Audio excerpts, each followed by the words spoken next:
What do you think, if you could pull out one or two things that are essential teachings that could really benefit the modern world out of the Yoga Sutras, what would they be? For me, the pivotal verse, it has all these lofty discussions on the 7 stages of samadhi and all these deep, mental states, and they're all very interesting. But it seems to me the spiritual journey begins in verse 2.15. Patañjali says sarvaṁ duḥkhaṁ, which happens to be the first noble truth of Buddhism.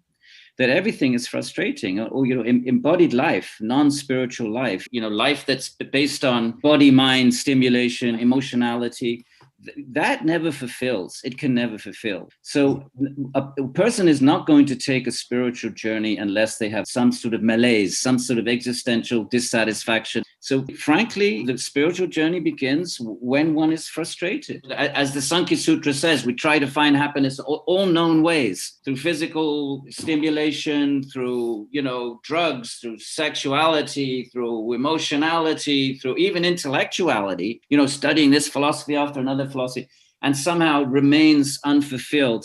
That person then is eligible, is the prime candidate. And the Buddha said the same thing, the first of the 4 noble truths. It's the same 2 words that Patañjali uses, sarvaṁ duḥkhaṁ, sarvaṁ duḥkhaṁ. We see it in the Gita.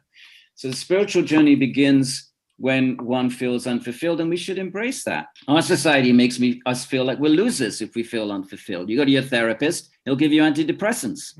But if you go to a therapist and start saying sarvaṁ duḥkhaṁ, they'll double your dosage, Whereas the yoga tradition takes that as the first sign of wisdom. The very word vivekinaḥ, sarvaṁ duḥkhaṁ.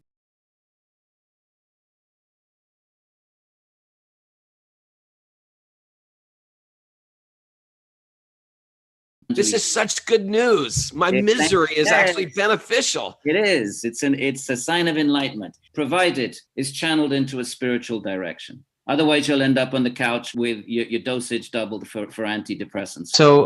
So we get frustrated with life. We decide we want to turn to spiritual practice, some method, some solution. And this is kind of largely what we try to do here on Wisdom of the Sages. Is we try to provide something practical for people. So let's bring it off the theoretical level.